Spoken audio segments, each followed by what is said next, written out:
Hola, buenas tardes. Bienvenidos al webinar Taller Régimen ProPyme General de acuerdo al artículo 14, letra D, número 3 de la LIR.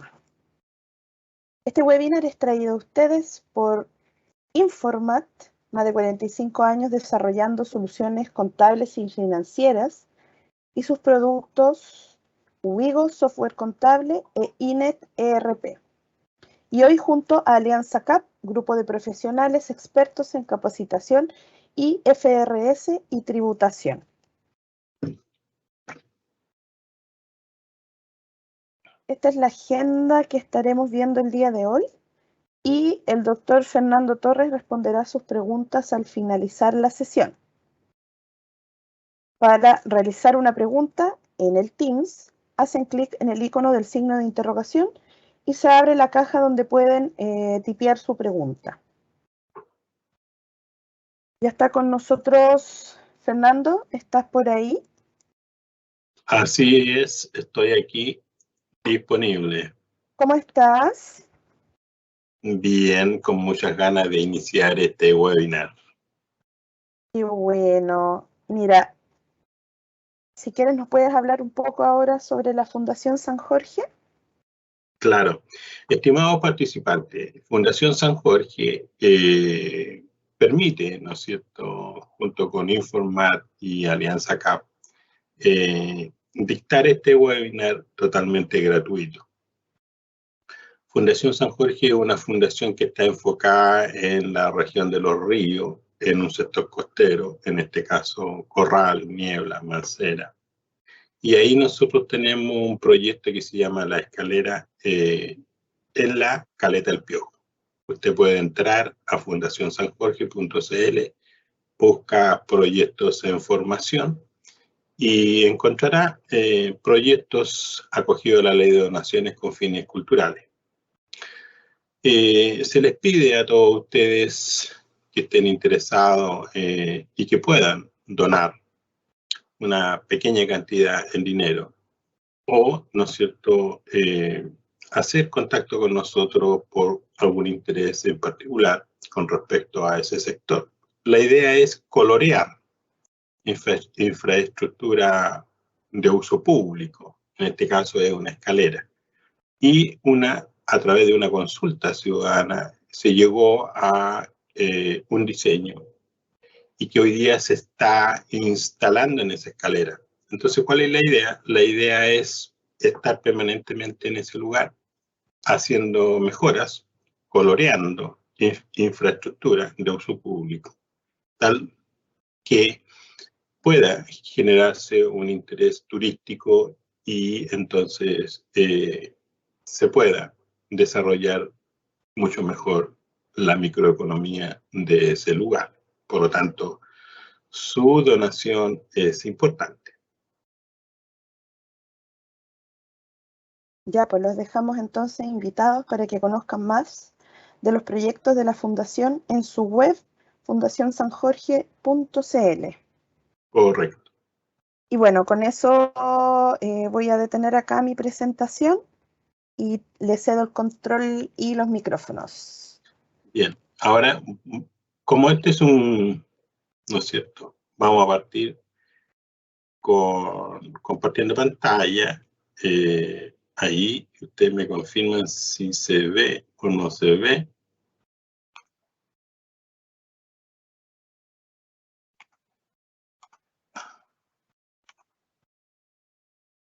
Compartir pantalla, ¿se ve? Ahí. Ahí se ve, pero Perfecto. sí, se ve. Ahí no, tiene que volver a compartir, como que se cayó. Ok, vamos a intentarlo nuevamente. Ahí sí, creo. Ahí estamos. Ahí sí. Ok. Perfecto. Bien, estimados participantes, recuerden, la solidaridad de todos hace posible aquellos objetivos deseados para una comunidad, ¿vale? Así que los invito a conocer nuestros proyectos. Así estaremos dictando webinars todo el año 2022 en ambos ámbitos, tributario y IFRS.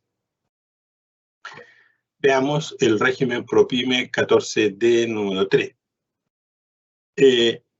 La teoría, ¿no es cierto?, dice que está enfocado a la micro y pequeña empresa que determina su resultado tributario como norma general en base a ingresos percibidos y gastos pagados.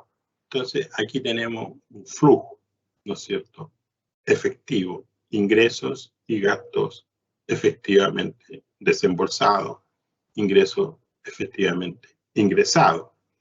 Entonces, y también tenemos la posibilidad de llevar contabilidad completa o contabilidad simplificada. Yo recomiendo siempre llevar contabilidad completa. La tasa del impuesto es 25%. Sin embargo, la ley 21.256 del 2020, septiembre del 2020, permite, por un periodo transitorio, para los periodos tributarios 21, 22 y 23, una tasa de impuesto de primera categoría del 10%. Es una tasa bastante razonable, es la oportunidad de transparentar los estados financieros y, por supuesto, usar el ahorro tributario. Dirigido entonces a la pequeña y mediana empresa. Los requisitos son, ¿no es cierto?, que en promedio de los últimos 3 periodos no pueda exceder los ingresos en 75.000 UF, o, ¿no es cierto?, y en ningún caso en un ejercicio los ingresos pueden exceder 85.000 UF. Y también, ¿no es cierto?, al momento del inicio de actividades no debe exceder de 85.000 UF. Tiene tope de 35% del ingreso de ciertas rentas del artículo 1 al 2 del artículo 20, contrato de cuenta de participación, derechos sociales, acciones u cuotas de fondos de inversión. Los beneficios y características, ¿no es cierto?, son una propuesta de declaración del servicio a la empresa en base a la información de registros y compras. No aplica corrección monetaria, pero vamos a ver que sí, en algunos casos aplica corrección monetaria. La existencia o insumo existente al término del año se reconocen como gasto y aplica siempre que estén pagados, ¿no es cierto? Recuerda ese concepto del ingresos efectivos, desembolso efectivamente desembolsado. Aplica depreciación instantánea de su activo fijo. Y aquí también es importante tener presente que la contabilidad es una cosa y la tributación es otra cosa. Entonces, si usted compra un vehículo en 20 millones, en la contabilidad usted le asigna su vida útil y deprecia. Sin embargo, para efectos de tributación, en la determinación de la renta líquida, usted rebaja el 100% del costo pagado del activo. Determina base imponible simplificada según ingresos percibidos y gastos pagados, ¿no es cierto?, salvo en caso de operaciones con empresas relacionadas. Está liberada de mantener los registros de empresariales, ¿no es cierto?, siempre que no genere renta percibida, ¿no es cierto?, de otra entidad en la cual se asocie. Por ejemplo, si yo estoy, ¿no es cierto?, tengo participación en una empresa, ¿no es cierto?, yo soy A y tengo participación en una empresa B. Claramente que si pasa dinero para acá, ¿no es cierto?, retiro o dividendo, eso da, ¿no es cierto?, eso va con crédito y obviamente la empresa va a tener que incorporarla al registro empresarial, ¿verdad?, en el SAC, los créditos. Entonces, o en el STUC, dependiendo del origen, ¿no es cierto?, de los dineros. Entonces, se libera del registro empresarial solo que esta empresa A, ¿no es cierto?, esté sin inversiones en otra empresa, ¿no es cierto? Por ejemplo, ahí. Entonces, en caso de generar o percibir renta a controlar en el REX y continuar con la liberación de llevar los registros, puede emitir documentos tributarios electrónicos que den cuenta de los movimientos patrimoniales. No aplica orden de imputación para retiros, remesas o distribuciones de sus utilidades a su propietario, en la medida que no genere, ¿no es cierto?, o perciba rentas a controlar en el registro REX, que es el ejemplo que yo estaba señalando acá. Entonces, aplica la tasa del ejercicio para asignar el impuesto de primera categoría. Determina el capital propio tributario simplificado. Ahí hay una ecuación donde tenemos que determinar el capital propio tributario. Utiliza tasa fija de PPM y puede acceder a un informe de situación tributaria que el servicio provee a terceros, en este caso a instituciones financieras. Aplica, y esta es una parte importante, aplica, ¿no es cierto?, este beneficio del artículo 14 letra E, que permite rebajar una base imponible previa, deducida, ¿no es cierto?, los gastos rechazados y los retiros. Esa base imponible deducida, entonces, permite rebajar el 50% con tope de 5.000 UF. 5.000 UF son más o menos 150 y tantos millones, que quedan libres de impuestos de primera categoría y en el fondo genera un aumento patrimonial que se representa, ¿no es cierto?, a través del capital propio tributario. Esto no genera un registro contable, simplemente se refleja en el mayor valor del capital propio tributario. Y es plata que no ha pagado impuestos. Entonces, ¿cuándo pagará impuestos? Paga cuando los socios retiren ese dinero o, ¿no es cierto?, al término de giro de la entidad. Entonces, en contra del impuesto de primera categoría que determine la empresa, aplican todos los créditos contenidos en la ley de impuesto a la renta y otras leyes. La situación tributaria de retiro, remesa y distribución se determina al término del periodo. Eso es súper importante porque volvemos a la situación que teníamos antes del año 14. Tipo de contabilidad, completa o simplificada, y yo insisto que me quedo con la contabilidad completa, dado que se mantiene el espíritu de registrar periódicamente las transacciones que se generan dentro de la entidad y tengo una visión financiera de los activos, pasivos, patrimonio, ingresos y gastos de la empresa. Y eso permite entonces entregar un legajo fundamentado, ¿no es cierto?, para que el contribuyente pueda postular a crédito o licitaciones y otras situaciones comerciales. El hecho de llevar contabilidad completa o simplificada en ningún caso altera el régimen tributario ProPyme. Entonces, contabilidad simplificada o contabilidad completa. Y la tributación, ¿no es cierto? La empresa está afecta al impuesto de primera categoría y determinamos, ¿no es cierto?, la base imponible sobre flujos, ingresos y gastos efectivos, más o menos algunos ajustes por conceptos de corrección monetaria o de ventas, ¿no es cierto?, de activos que sí quedan afectos para su costo actualizado. Los propietarios se afectarán con sus impuestos personales en base a los retiros, remesas, ¿no es cierto?, efectivamente desembolsado, ¿no es cierto?, de acuerdo a lo que visto. 10% entonces es la tasa del impuesto de primera categoría para los periodos comerciales 20, 21, 22, que es lo mismo decir para los periodos tributarios 21, 22 y 23.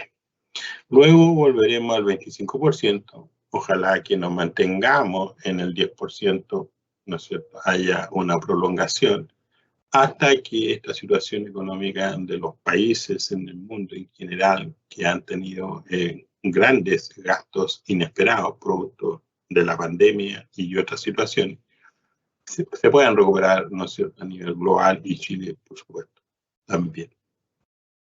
La tasa del PPM, ahí tenemos las tasas, ¿no es cierto?, propuestas por la ley.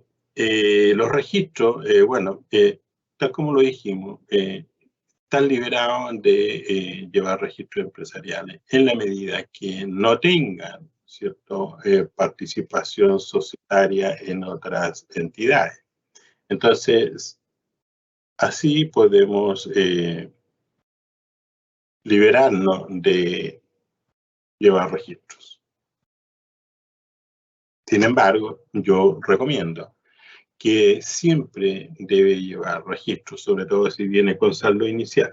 Si usted parte ahora, ¿no es cierto?, o ahora en 2021 y comenzó, obviamente que no tiene un historial, entonces no tiene saldos iniciales. Bueno, y si no tiene, ¿no es cierto?, participación en otras empresas, claramente el registro empresarial es básico, pero siempre recomiendo llevarlo, porque usted, recuerde, los registros empresariales obedecen, ¿no es cierto?, a un control histórico de las plata y de los créditos. Y como usted puede transitar, ¿no es cierto?, de un artículo 14, letra A el artículo 14, letra D, número 3, y del artículo 14, ¿no es cierto?, de el número 8, ¿no es cierto?, usted puede transitar de aquí a acá o de aquí a acá y así viceversa. ¿Se fija? Entonces, y no tener que recién levantar la información en caso que, supongamos, usted transite al 14A. Si transita al 14A semi-integrado, obviamente que tiene que levantar información para iniciar el proceso de registro empresarial y así sucesivamente. Hay muchas situaciones como rentas, ¿no es cierto?, ingresos no renta, DDAN, la diferencia entre depreciación acelerada y normal, rentas que tienen su tributación cumplida, como por ejemplo el RAP, y saldo de crédito que vienen al 31 de diciembre del 2016 y desde el 1 de enero del 2017 a la fecha. Entonces hay todo un historial, por eso yo digo, no abandone la información, manténgala, aunque tenga que trabajar un poco más. Bueno, en el 14, letra D, número 3, tenemos un ejercicio que lo vamos a compartir ahora. Y recordar que aquí, ¿no es cierto?, tenemos que completar recuadros. El 17, la base imponible, el 18, el RAI, el 19, el capital propio simplificado, el 20, el registro de rentas empresariales y movimiento del STUT, ¿no es cierto?, saldo total de utilidades tributables, y el 21, registro SAC. Entonces, ahora, ustedes me confirman, yo voy a salirme de aquí y me voy a ir a buscar el ejercicio, que lo tengo acá, y veamos si lo vemos. Aquí estamos. Voy a compartir. Aquí, dejar de compartir aquí. Y ahora voy a compartir contenido. Acá, y ahí se ve el monito. Y Erika me confirma si se ve o no se ve. Se ve bien. Muchas gracias. Estamos bien entonces. Ahí vamos a ampliar un poquito la pantalla. Este es un ejercicio que, si ustedes ven, ¿no es cierto?, aquí está nuestra alianza capacitación y el ejercicio es 14D, número 3. Recuerde, la base imponible, ¿qué es lo que tenemos que hacer? Determinar la base imponible sobre la ecuación propuesta por la circular 73 de diciembre del 2020 y también la circular 62 del 2020. Entonces, sobre ingresos y egresos efectivos, más o menos ajustes. Aquí, ¿no es cierto?, siempre yo acompaño la teoría, ¿no es cierto?, de lo que estamos viendo, en este caso 14 de número 3, ¿vale? Entonces, ¿qué es lo que tenemos? Esta empresa comenzó ahora en noviembre del 2021. Comenzó. Tiene 2 socios con 50% cada uno y tiene un capital pagado, ¿no es cierto?, de 10 millones. Entonces, aquí hay un detalle de los proveedores. Los proveedores, ustedes saben, son en la contabilidad los voy a tener como activo o lo voy a tener como gasto, y la cuenta es proveedores. Entonces, pero la ley dice siempre que estén pagados. Entonces, tengo que identificar a aquellos proveedores que no están pagados. Obviamente, el saldo del pasivo es lo que yo tengo que ajustar. Entonces, ahí me da el dato de las cuentas que están, ¿no es cierto?, pagadas y otras que no están pagadas. La cuenta cliente también me dice, ¿no es cierto?, que se encuentra impaga, y esta otra factura, ¿no es cierto?, dice que al cierre del ejercicio se encuentra impaga. Entonces, bueno, estoy identificando de todas las ventas cuáles están cobradas y cuáles no.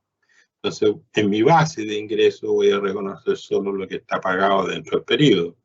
Y lo mismo pasa con las remuneraciones. Ustedes saben, las remuneraciones se pueden pagar los primeros días del mes siguiente. Yo las pago los días 26.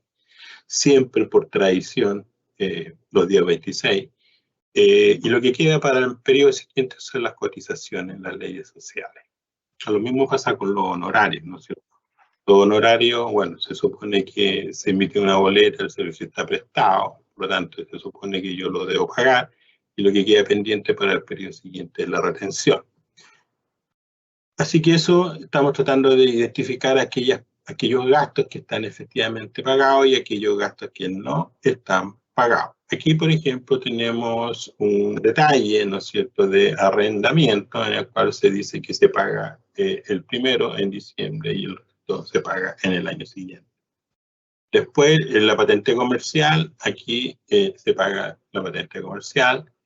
También aquí tenemos una multa, ¿no es cierto?, 655. La Constitución, aspectos legales, ¿no es cierto?, ahí el PPM, y esto es importante, el PPM 216, se paga en diciembre, que usted ve que no hay corrección monetaria. Y aquí, ¿no es cierto?, tenemos una compra y una venta de acciones. En este caso, ¿no es cierto?, hay una ganancia, se vende, se compra, pero son del 107, por lo tanto son ingresos no renta. Ya. Luego los socios retiraron dinero en noviembre, 5 millones cada uno. Y, por supuesto, la sociedad, y aquí pasa lo que habíamos visto en el monitor anterior, vimos que cuando tengo participación en otra entidad, entonces necesito el registro empresarial y debo darme cuenta cuál es la naturaleza del dividendo. Y ahí me dice con crédito, sin restitución y con derecho a devolución. Entonces, de acuerdo al siguiente detalle, con crédito, sin restitución y con derecho a devolución. Entonces, el factor son siempre con 6 decimales, ¿no es cierto? Yo divido el crédito por el monto del dividendo y me da entonces ese factor. ¿Para qué me sirve el factor? Para, ¿no es cierto?, poder asignar los créditos correspondientes en la medida que lo necesite. Así que ahí estamos. Después viene el ejercicio, trae un detalle del libro de compra, que es un poco lo que tenemos arriba, ¿no es cierto?, el libro de compra, y nuevamente nos dice cuáles son las facturas, las ventas que están relacionadas. Entonces tenemos 2 relacionadas. Sí, es. Luego tenemos aquí el registro, ¿no es cierto?, de adquisición. Y bueno, el IVA crédito, estos son detalles internos. Las ventas, lo mismo, tenemos total venta y tenemos que identificar aquellas partidas que han sido efectivamente cobradas. Y aquí me da un dato de relacionado. Las remuneraciones, también las remuneraciones, ¿no es cierto? Ustedes saben cómo funciona este asunto.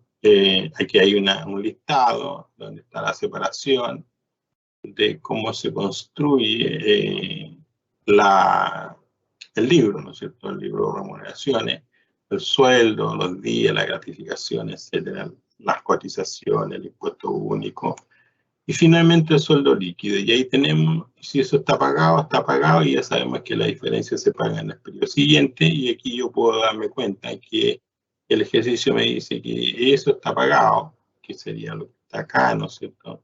Ahí. Y me dice el ejercicio que eso se paga, ¿no es cierto? La suma de todo esto está ahí y se paga en el periodo siguiente. Así que hay que recordar eso.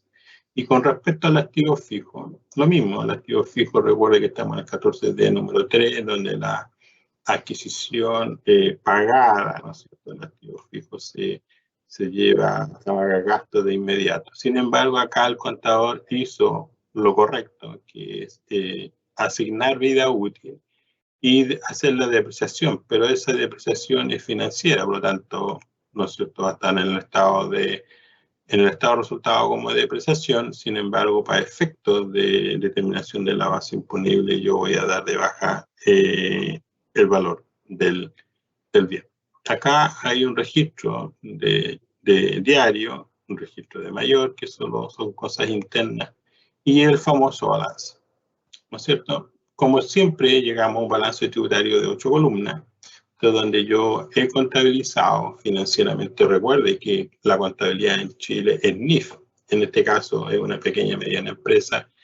El supuesto es que seamos NIF para pyme, ¿vale? Recuerde que el boletín técnico 81, 82 y 85, ¿no es cierto?, emitido por el Colegio de Contadores. Esos boletines usted los puede encontrar en Google.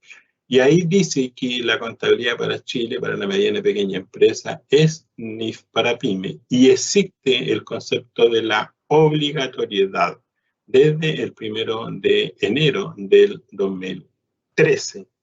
Por lo tanto, no se puede decir que no es obligación, ¿vale? Y tampoco se puede decir es que no me lo han pedido, no se requiere, etcétera, etcétera. Pero un profesional debe aplicar lo que dicen los boletines técnicos. Es decir, para todos los efectos, los boletines técnicos emitidos por el Colegio de Contadores están derogados y están vigentes la normativa internacional. Bueno, acá tenemos entonces lo activo y pasivo, y acá tenemos el resultado. Vamos a ampliar un poquito eso. Y ahí está. Entonces, lo más probable lo primero que hay que hacer aquí es depurar, ¿no es cierto?, lo que es financiero de lo que es tributario. Pero el supuesto acá es que como tenemos, ¿no es cierto?, un régimen para determinar renta líquida sobre flujos efectivos, yo no necesito esa depuración. Entonces, lo que sí necesito es identificar aquellas partidas que efectivamente ingresaron y aquellas partidas efectivamente se desembolsó dinero. Y otros gastos que son gastos rechazados, y otros ingresos que son no ingresos renta. Entonces, de acuerdo a lo que hemos visto, acá tengo, ¿no es cierto?, el detalle de todo lo que son flujos de caja. Usted ve que la depreciación no es un flujo de caja, es solo un registro, ¿no es cierto?, por el uso del bien. Entonces tengo una depreciación. Sin embargo, acá tengo un ingreso, producto de la ganancia por la venta de acciones, pero ese ingreso no renta, porque la información que tenemos es que pertenece al artículo 107 de la Ley de Impuesto a la Renta. Y los dividendos percibidos también, ¿no es cierto?, son ingresos que pagaron plata en la empresa en la cual nosotros tenemos participación societaria. Entonces ingresó a resultado como ingreso. Sin embargo, para efecto de la determinación de la renta líquida, no forma parte del flujo. Entonces, acá tenemos servicios prestados, y esto sí, ¿no es cierto?, estaría considerado en el flujo. Entonces, claramente vamos a partir con estos ingresos y vamos a ir rebajando aquellos ingresos que tributaron en otra entidad, y ingresos que ingresaron a la empresa, sin embargo son ingresos no renta. Y lo mismo pasa con los gastos. ¿vale? De todos los gastos vamos a ir ajustando, vamos a ir eliminando los que no están pagados. Vamos a la base imponible, y nuestra base imponible, entonces, recuerde, estos son conceptos de la circular, ¿no es cierto? Recuerde, los 798 vienen del balance, ¿no es cierto? Ahí, ¿no es cierto? Entonces, la base imponible, partimos con el mismo método que nosotros conocemos para determinar la renta líquida. Y entonces hacemos agregado de deducciones. Recuerde, tampoco aplica corrección monetaria, por eso está el 1. Entonces, lo primero que hacemos es agregar el gasto rechazado. Luego, proveedores no pagados, ¿no es cierto? Proveedores no pagados. Recuerde, esos proveedores pueden estar en cuenta de activo o en cuenta de gasto. Sin embargo, yo veo al frente en los pasivos y tengo un saldo, ¿no es cierto?, de proveedores que no están pagados. Y ahí entonces hago el ajuste. La remuneración es lo mismo. Estas remuneraciones, recuerde que estaba acá en las remuneraciones como cotizaciones, ahí, ¿verdad? Entonces, como ve, esa tampoco, la depreciación no es un flujo, por lo tanto, como está restando en el estado de resultados, lo agrego. Con la misma metodología, nos vamos entonces a se deduce. ¿Y qué vamos a deducir? Bueno, el equipo, ¿no es cierto? El equipo computacional, el activo fijo, 7.500.000 ahí, ¿no es cierto?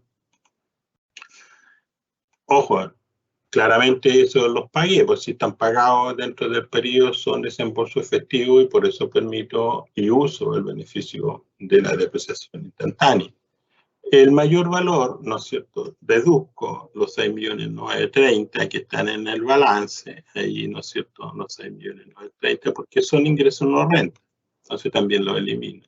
Los dividendos también los voy a eliminar, ¿por qué? Porque son platas que tributaron en otra entidad.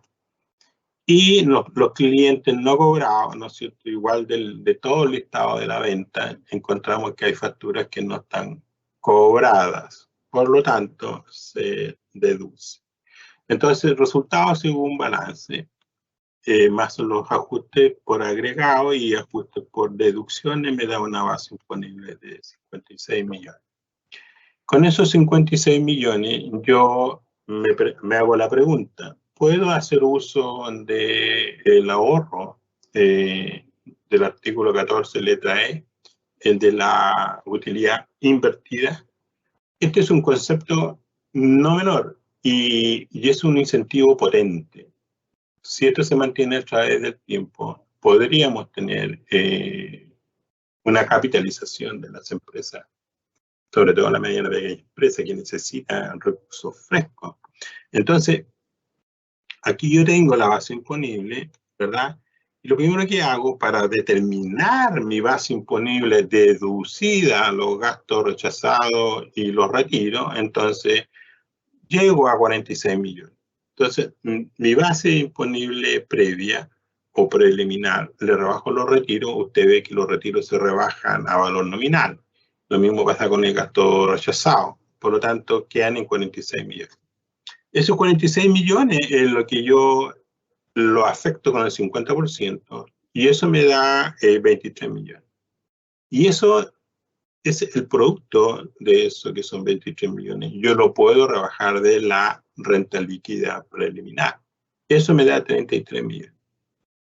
Entonces, ¿cuánto me estoy ahorrando? ¿Hasta dónde puedo rebajar? Bueno, en realidad son 5.000 UF multiplicado por, supongamos, 30.000, me da 150 millones. Pero como mi base imponible es 56 y el 50% sobre la base imponible deducida los retiros y los gastos rechazados, me da 23. ¿No es cierto? Deducida el 50%. Entonces, eso me... Y aquí entonces, esta base imponible, las 33 millones, esa es la que queda afecta el impuesto de primera categoría. ¿Y la tasa cuál es? 10%. Pago el 10%, 3 millones. Perfecto. No hay problema. Entonces, pero ¿cuánto me ahorré? Vea usted, ¿cuánto me ahorré? Me ahorré 2.300.000 de impuestos. 2.300.000 que queda en la empresa como capital de trabajo. Ahora, esos 2.300.000 es un aumento patrimonial. forma parte del capital propio tributario. Y es todo. No requiere un registro contable y ni siquiera un registro empresarial. No forma parte del registro empresarial. Simplemente es un aumento patrimonial directo. Ahora, ¿dónde se ve reflejado eso? Bueno, se ve reflejado en los activos o en la disminución de pasivos. ¿Cuándo se normaliza eso? Cuando usted lo retire o cuando, recuerde, si usted retirara en el periodo siguiente, usted fuera a la base imponible 0 y usted retira 23 millones, bueno, esos 23 millones no han pagado impuestos, por lo tanto se van a ir sin crédito. Ojo con eso. Entonces, o cuando haga término de giro. Entonces, claramente el 10%, dado que la ley 21256 de septiembre del 2020 permite, ¿no es cierto?, por 3 periodos consecutivos llevar a una tasa del 10%. Bueno, aquí yo siempre le acompaño información que están en las circulares, y aquí dice, ¿no es cierto?, en el punto B, que la empresa sujeta al régimen PROPYME número 3 del artículo 14 debe registrar este valor sin reajuste. Los gastos rechazados, los retiros, etc. Por ejemplo, acá los retiro sin reajuste. Entonces no hay donde perderse, ¿no es cierto, estimado? Entonces, siempre les pido a ustedes que trabajen con la teoría. Lean una y otra vez la teoría, después se van a los ejercicios. La teoría es el contenido, es la validez de los ejercicios. Los ejercicios representan la narrativa de la circular o de la ley de la red. ¿Vale? Así que ahí tenemos nuestra base imponible bajo este método donde yo tomo los saldos según balance. Pero también, ¿no es cierto?, voy a ir a la base imponible simplificada, donde llego a los mismos valores. Sin embargo, ¿no es cierto?, lo que voy a tomar la metodología es diferente. Tomo el total de ingresos que están aquí en mi balance, ahí, ¿no es cierto?, eso. Y entonces voy haciéndole deducciones, ¿no es cierto?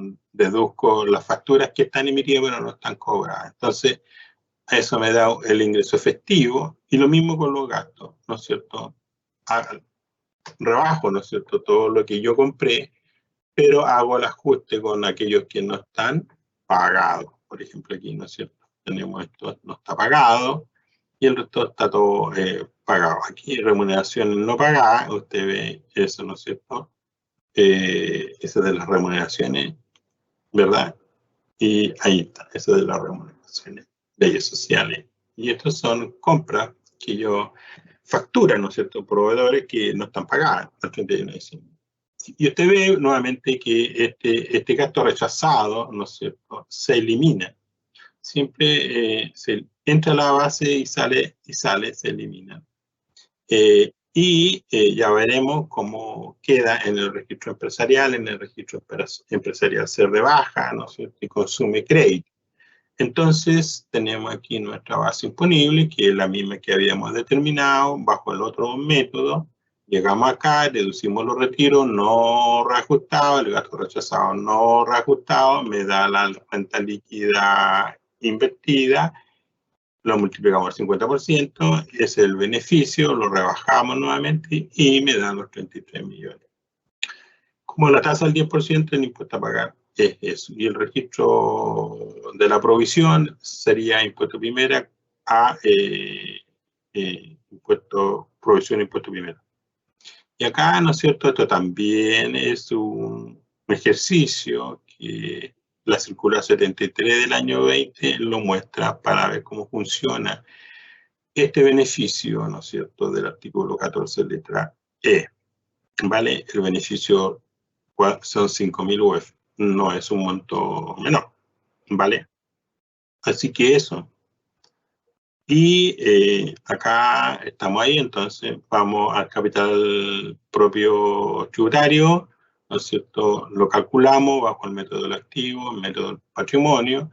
Lo mismo, partimos con el total del activo, rebajamos los retiros, rebajamos, ¿no es cierto?, la depreciación acumulada, los gastos anticipados de los arriendos. Recuerden que se pagó solo una parte, los 600 en diciembre, el resto se pagó en el 22, por lo tanto se depura, ¿no es cierto?, el activo, y menos los pasivos, ¿no es cierto? Las cotizaciones, la salud, las previsiones, todo eso, me da 72 millones. Método del activo. Todos estos elementos son, ¿no es cierto?, datos que están en el balance. Y el método del patrimonio, bueno, ustedes saben que tiene que cuadrar, tiene que ser exactamente igual. Bueno, el capital 10 millones, el resultado del ejercicio, menos los retiros me da 78, eso sería el patrimonio financiero. Le rebajo los gastos anticipados y entonces me queda 72,84, que es igual bajo el método del activo. Y nuevamente aquí yo también le acompaño, ¿no es cierto?, información donde está la circular 62, el método de la determinación del capital propio simplificado, donde si usted incorpora los datos aquí, que están acá, entonces va a llegar a 72,384 acá. Y, por supuesto, que bajo el otro método simplificado, ¿no es cierto?, también tenemos, ¿no es cierto?, capital aportado, más la base imponible. Recuerde aquí, la base imponible está rebajada, la utilidad invertida, pero aquí se la agregamos. Por lo tanto, eso suma, ¿no es cierto?, los 56,660,000. Y, bueno, obviamente, los retiros, dividendos percibidos, los ingresos no renta, forma parte del capital propio tributario. Trabajamos los gastos recesados, trabajamos los retiros. Eso me da 67,291,000. Y en la conciliación llegamos finalmente a los 72,284,000. Ya. El RAI. También acá el RAI es importante, ¿no es cierto?, registrar esto. Primero que todo, el RAI, ¿no es cierto? ¿Qué significa el RAI? El RAI son utilidades, renta afecta impuesto final. Entonces, ¿cómo lo determinamos? Lo mismo, aquí está la ecuación, cómo se... No está la ecuación aquí, cómo se determina el RAI, pero acá está, ¿no es cierto?, cómo se determina el RAI. Y partimos con el capital propio tributario simplificado, que está acá, ¿no es cierto?, el capital propio simplificado, aquí arriba. Acá, capital propio simplificado, ahí. Y entonces, ahí tenemos, agregamos el retiro, porque está rebajado acá, entonces lo tenemos que agregar. Y, por supuesto, rebajamos el REX, que son utilidades no tributables. Recuerde que estamos en el RAI, renta afecta impuestos, por lo tanto, tengo que limpiar eso. Y, por supuesto, el capital aportado tampoco forma parte de la renta afecta impuestos, ¿verdad? Entonces, ahí tengo el RAI. Y ese RAI lo ingreso acá. Ahí, en el registro, en el control del registro empresarial, y se traslada acá. Y ahí ingresa al RAI. No hay datos anteriores, ¿no es cierto? Y no aplica en los registros empresariales 14D número 3, no aplica corrección monetaria. Por lo tanto, si aquí hubiera saldos iniciales, pasarían directamente sin aplicar corrección monetaria. ¿Vale? Ahí tengo mi RAI, tengo mi ingreso no renta, se va al REX. Recuerde que debajo del REX usted tiene que tener un imaginario, conocerse en los registros empresariales, cómo están construidos. Debajo del REX tenemos utilidades con su tributación cumplida, que sería el RAP, ¿no es cierto?, que viene del régimen al 31 de diciembre del 2019 como renta atribuida. ¿Se acuerda de eso? De una atribución de renta que el legislador inventó, ¿no es cierto?, ficticiamente, y obligó a los contribuyentes a pagar impuestos sobre recursos que nunca recibieron mucho de ellos y tuvieron que pagar impuestos. Si recibe dinero está bien, es un aumento patrimonial, pero si no lo recibe, eso se llamó atribución. Entonces, eso generó RAP porque estaban sus rentas, su base imponible estaba, el impuesto estaba pagado y eso genera un RAP. Entonces, y cuando se traslada entonces de un régimen al 31 de diciembre del 2019 al 1 de enero del 2020, entonces ingresó al REX en una columna que se llama RAP. Y después también hay otras columnas dentro del REP. ¿no es cierto?, que por ejemplo son el ISTUP, el impuesto sustitutivo de FUT, ¿no es cierto? Si usted tenía FUT y pagó, bueno, esa plata queda ahora libre de impuestos y queda libre en primer orden, que usted puede, en primer orden, retirar, rebajar, deducir los retiros de los socios. En primer orden, ahí no existe orden cronológico para la imputación de los retiros. Entonces, el legislador propuso eso entre el RAP y el ISFUT. Después tenemos ingresos no renta, como por ejemplo la ganancia de acciones por el 107 de la ley de la renta. Ahí tenemos un ejemplo.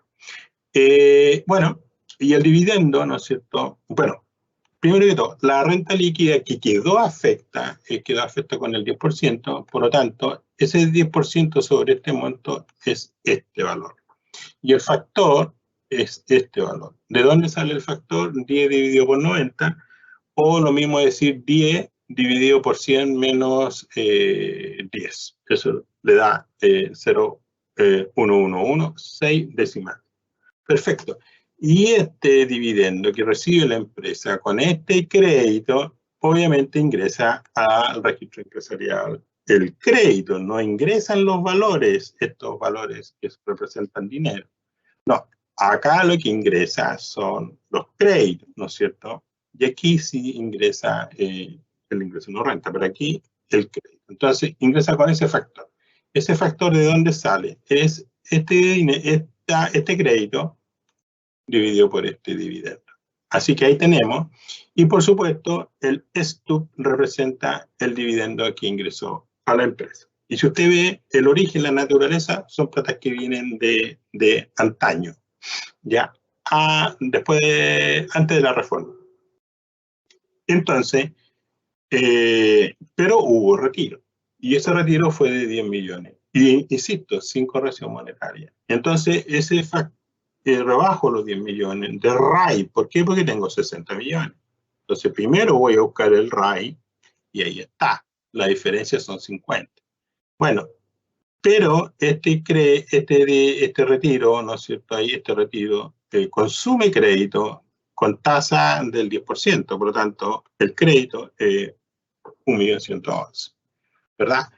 Y acá está el gasto rechazado, que usted lo vio en la renta líquida, presentado en los agregados y deducciones, se anula. Sin embargo, en el registro empresarial consume crédito. Y consume en esta columna el 10%. ¿Por qué? Porque es generado en este periodo, ¿vale? Así que esa es la explicación. Y todo el resto se rebaja, y estos saldos finales se representan para el periodo siguiente, que deberían estar acá, ¿no es cierto?, en el año 2020, 1 de enero del 22, ¿no es cierto?, y así sucesivamente. Así que bueno, ahí estaría. Acá tenemos la determinación del RAI. Recuerden, el RAI son renta afecta impuestos. No es igual a la base imponible. Tiende a ser igual a la base imponible. Tiende, ya, a menos ajuste. Y la declaración jurada, ¿no es cierto?, la 1948, está, ¿no es cierto?, aquí. ¿Qué tenemos? ¿Cuánto retiraron los socios? 5 millones cada uno, ¿verdad? Con la fecha, 5 millones cada uno. Y eso con sus respectivos créditos. ¿Dónde está? Ahí están los 10 millones. Pero acá, ¿no es cierto?, tenemos el crédito, que sería ahí, ¿no es cierto?, 1.111.000. Ahí está, cada uno se reparte eso. Y estamos. Muy simple. No hay problema. Entonces pasamos a la declaración jurada de la 1948, y ahora nos vamos a formulario 22 de la empresa. Entonces, la empresa, ¿no es cierto?, comienza ahí, en la línea 49, ¿no es cierto?, con la base imponible, y estaríamos ahí, con la base imponible deducida la utilidad invertida, ¿no es cierto?, eso me da el impuesto. Bueno, acá dice que tenemos PPM pagado, ahí, ¿no es cierto?, PPM pagados, que están acá, ¿no es cierto?, Ahí, PPM, ahí, ¿no es cierto? Ahí está PPM, no hay reajuste. Si tuviera reajuste, esto fue pagado en diciembre, si tuviera octubre, noviembre, por ahí, o septiembre, tuviera reajuste, obviamente que habría que ajustar la renta líquida, ¿vale? Pero no es el caso. No, no aplica. Entonces, en este caso no aplica porque fue pagado en diciembre y el factor es 1. Entonces, total, pagamos 3.148.000 con su reajuste respectivo y ahí estamos. Pagamos. Esa sería la declaración de renta para la empresa. Yo acá arriba, porque todo el mundo me dice, y la declaración del socio. Bueno, son 50 y 50, así que aquí sería 5 millones, ¿no es cierto? Ahí, ¿no es cierto? Y aquí sería, entonces, la mitad, ¿no es cierto? Usted sabe eso, la mitad. 1 millón ahí, 1, 2, 3, dividido por 2, me da 555. Ahí, 1, 2, 3, ahí. Entonces, claramente, esto se refleja en la línea 13 como incremento y vamos acá, ¿no es cierto? Y al final me da 55 y con 55 quedo libre de impuestos y me estarían devolviendo los 55. Bueno, acá viene la empresa, así que dejémoslo hasta ahí nomás. Y ahí sigue hacia abajo la línea 43, el crédito, y recibe el crédito completo. ¿Qué quiere decir en definitiva? Aquí queda demostrado que las empresas en Chile no pagan impuestos cuando están en este régimen, 14D número 3, 14D número 8, ahí son, en el 14D no está liberado del pago del impuesto de primera categoría, tal como lo vimos en el webinar anterior. Y aquí también queda comprobado que la empresa que está en este régimen, la empresa solo paga un anticipo de lo que el socio termina pagando. En este caso recibe íntegramente el socio el crédito, que es el impuesto que pagó la empresa. En el 14, letra A, claramente ahí es diferente, porque la tasa del impuesto es 27%, el impuesto es crédito para los socios solo el 65%, y ahí existe un concepto, ¿no es cierto?, que está aquí, el débito fiscal, ¿no es cierto?, que es una restitución. Por lo tanto, del 100% del crédito pagado del 100% del impuesto pagado por la sociedad, el socio solo utiliza como crédito el 65%. Entonces aquí coloca el 35% cuando es 14A, y en la línea 43 va a colocar el 100%. Entonces, entre 35 y 100 queda neteado el 65%. Bueno, eso es 14A, que esperemos que en otro webinar lo podamos ver entre usted y yo. Muchas gracias por escuchar esta presentación y les recuerdo, colabore con nuestra Fundación San Jorge. Sea un donante feliz. Muchas gracias. Excelente, Fernando, muchas gracias. Muy buena presentación como siempre. Empezamos con la sesión de preguntas y respuestas porque ya tenemos 9 preguntas, no sé si las puedes ver ahí o yo te las leo. No, aquí yo lo estoy. Vamos a ver las preguntas. Preguntas y respuestas del evento en vivo.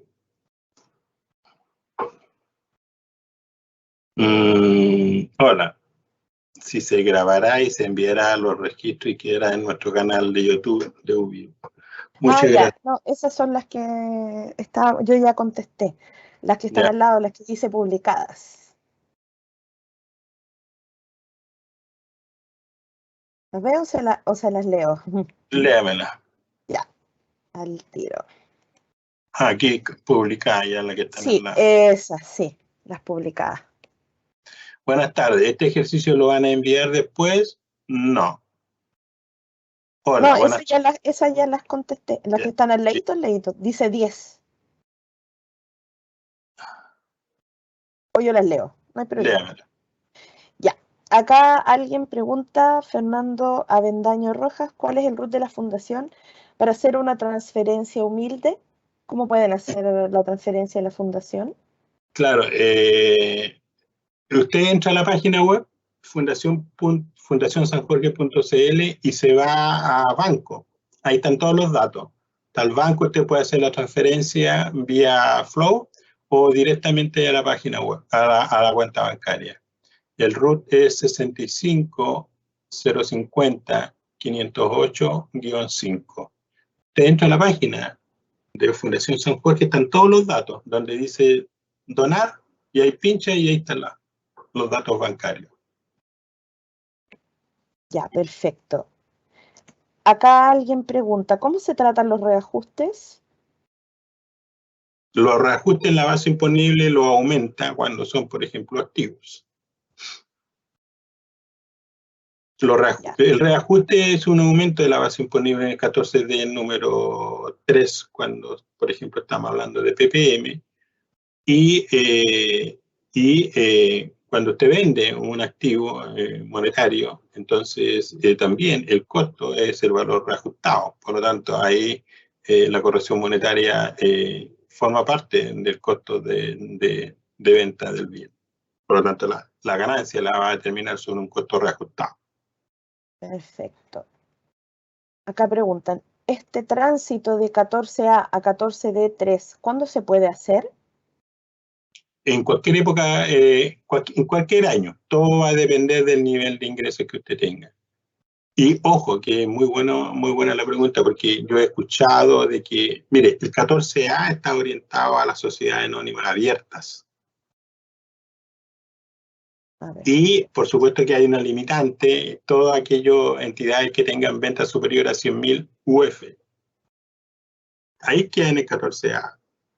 Pero si no está ahí, usted puede transitar en las tres registros empresariales. Usted lo puede hacer en forma voluntaria o por el nivel de ventas.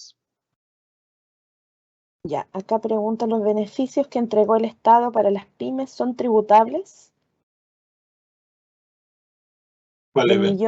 Los beneficios. No, no son tributables. Perfecto. Si no realizo retiro, ¿puedo usar el beneficio del 14E?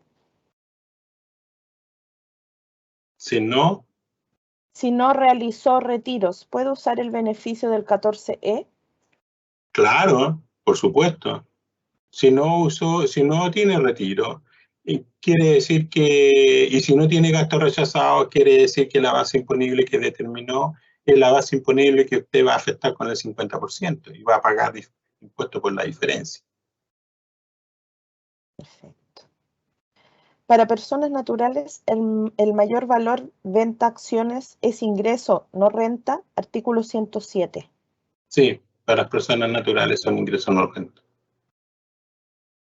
Si son de 107, obviamente. Claro. Acá preguntan si compro una propiedad para el giro del negocio, por ejemplo, una oficina. Pago efectivo 30%, la diferencia es crédito hipotecario. Para un contribuyente de D3, ¿qué rebajo como gasto efectivo? El 30%. Como hay un caso bien especial, pero solo puede, como por la vía de la depreciación, solo lo que el monto pagado. Por lo tanto, el 30% más el capital, si es que te pagó algunas cuotas hipotecarias. Otra pregunta de Daniel. ¿Por qué se produce la diferencia con el capital propio simplificado?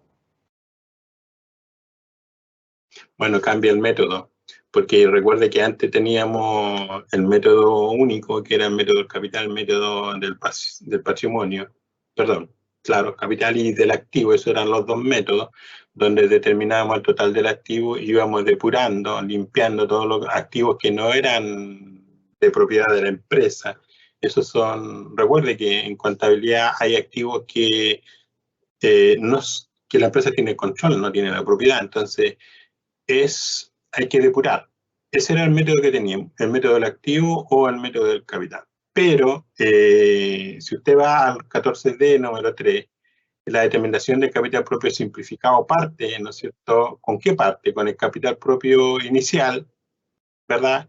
menos o más los retiro, y así va haciendo la depuración. Entonces, es otro método para determinar capital propio simplificado. Tiene que guiarse por la circular 62 o 73 del 2020. Acá dicen, ¿existe la posibilidad de que se envíe este archivo? Ah, ya, nosotros ya dijimos, ya yo les contesté a estas personas. Acá dice, si tributo en forma errada en el 14D3 por información del SI, ¿es bueno declarar este año el beneficio correcto? Claro, es que no deje de usarlo. Si se refiere al 14E, donde yo puedo rebajar 50% de la base imponible una vez que yo deduzco retiro y gasto rechazado. Obvio, si no tengo gasto no rebajo nada, pues sí. Y me conviene porque la base imponible queda alta, entonces rebajo eso. Ese es un ahorro importante para la empresa, que está libre del impuesto de primera categoría. Entonces usted tiene que usar ese beneficio todos los años, siempre que esté con tope de 5.000 UF, siempre que esté dentro del rango. ¿Cuál es el rango? No pasarse de 100.000 UF de ingreso al año. Perfecto, acá preguntan, ¿los subsidios a la pyme como un proyecto Corfo es tributable?